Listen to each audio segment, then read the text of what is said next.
Hey everyone, welcome back to another tea video. We are continuing with Bana, however you want to say that, with Sweet Clarity, Raw Pu-erh 2016. First, I will read off this card that came with the Raw Pu-erh tasting sampler pack, I guess, which 34 bucks comes with 7 samples. So that's where I got all these ones I've been trying. They are also available on the site in full-size cakes as well as tongs. So, Sweet Clarity. This tea offers a rich mouthfeel and a quick and long-lasting huigan cooling sensation. Enjoy the fragrance and briskness of this raw pour tea. So very vague, not too much there in terms of descriptors, I guess. So going to the site here, 2016 vintage, spring harvest, raw pour, unfermented, grade 1 through 3. So it's a mixed grade of leaves. Typically, that's to keep price down or to adjust flavor profile to the, I guess, the tea maker's desired preferences. Taste characteristics made of leaves from arbor trees in the famous Bana area, which I believe all the teas from this company are from that area, hence the name Bana Tea Company. This tea offers a rich mouthfeel and a quick, long-lasting huigan. Enjoy the fragrance and briskness of this young tea. You will not be satisfied with just one cup. Available in individual cakes or a 10-cake tongue of Sweet Clarity Raw Pour inside attractive packaging.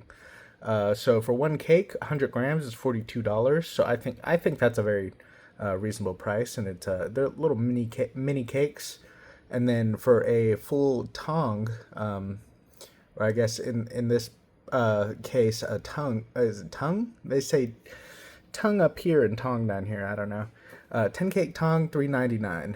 So $399 for 1,000 grams.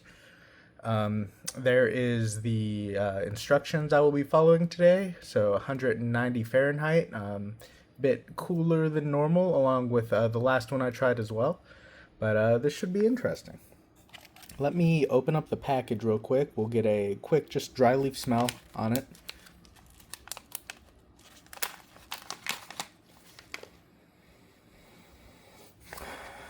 It smells nice. Smells a little fruity, a little sweet. A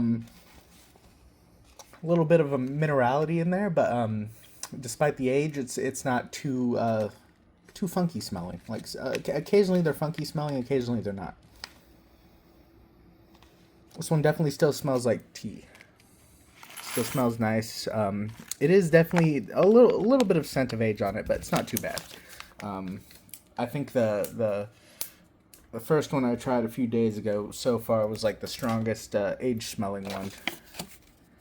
Not the Bana limited edition. That one was fantastic. I'm still probably gonna buy that, but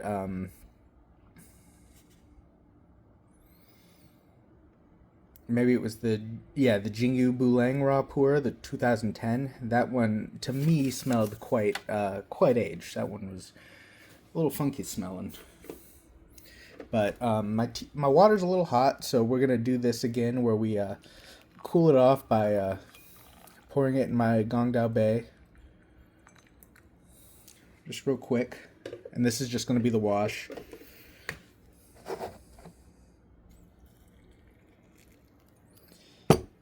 And this wash will be, I don't know, as close to instant as possible, you know, as fast as my hands can move. And we'll be using this strainer again just because this tea is quite aged and looks like it might have quite a few smaller specks in it. It's probably picked off of a cake, so it's pretty normal. I don't think it takes away from quality at all. It's just, it is what it is. They have them in cakes. They pick it off of cakes for samples. You're bound to get some smaller pieces in there. All right, let's give this a wet leaf smell. Very mellow. I feel like there's a good amount of like fruitiness to it too.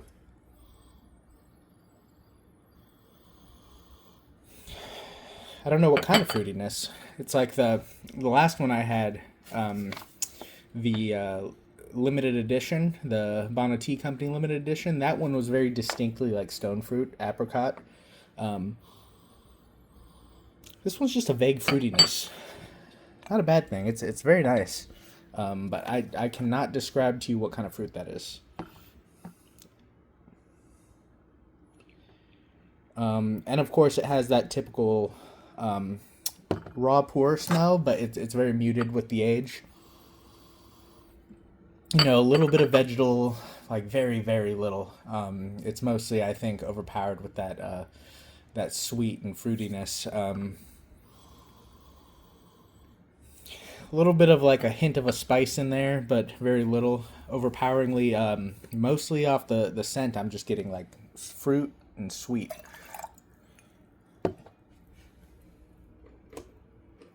All right. We're going to go in with that first steep. This first steep will be, we'll go for roughly 10 seconds.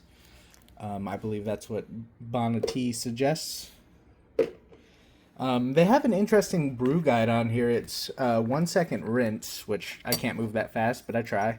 10 second first steep, and then 5 second second steep. I wonder why they do that. I'm not too sure.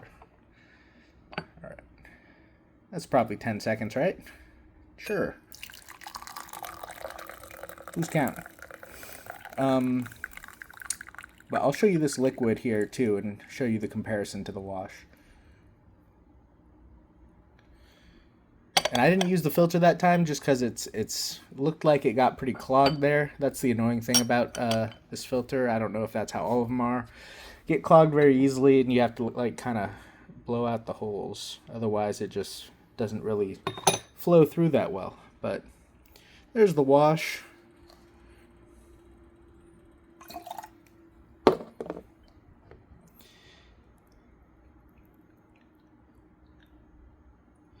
There's that first steep. Once again, brewed.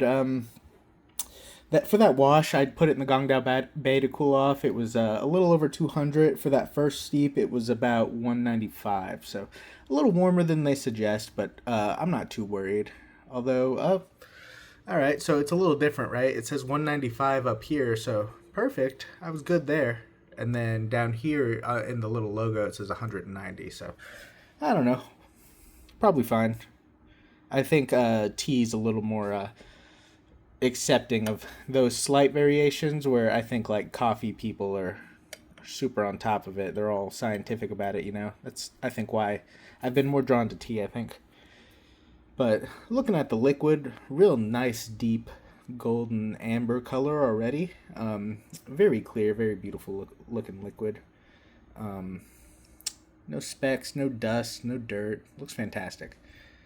And in here, even though I didn't use the filter, there's very little going on. There's a couple leaves, but no biggie. Alright, I let this cool just a bit, and we will try this first steep.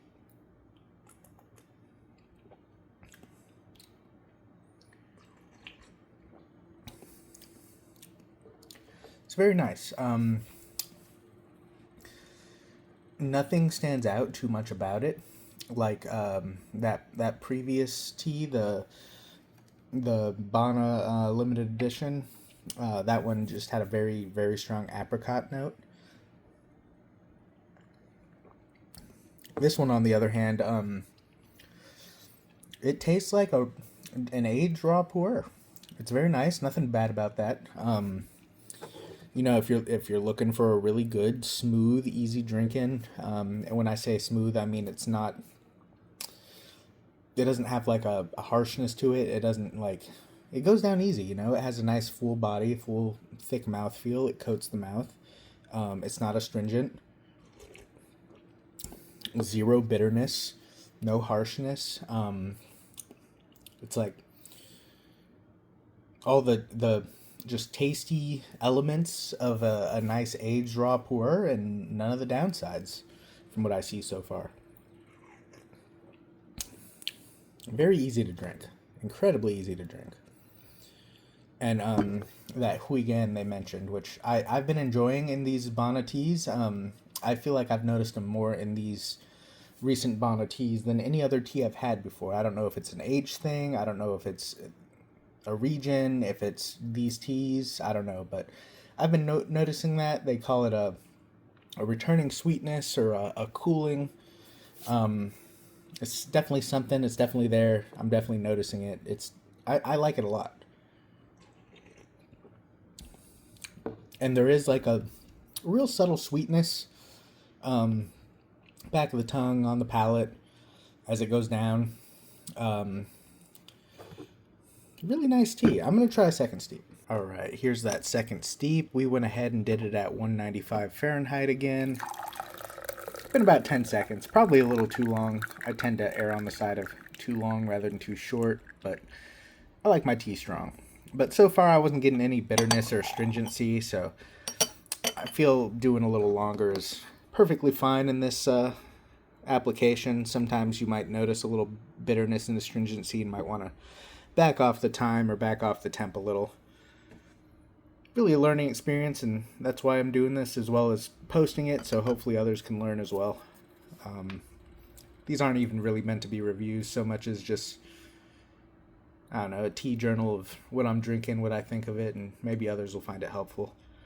But I'm really enjoying this so far. This is the second steep. I suspect it'll steep for a long time. A lot of these aged raw pours do. But there is that cooling sensation at the end, almost akin to like, I don't know, like a menthol or a mint. Really mellow though. Really mellow sweetness, and they mentioned that returning sweetness as well. There's definitely flavor, don't get me wrong, but when I say mellow, I mean it's not like astringent, not bitter. It's just like a nice, good raw pour taste. Like this is very solid. Can't go wrong with this. All right, continuing on with that second steep.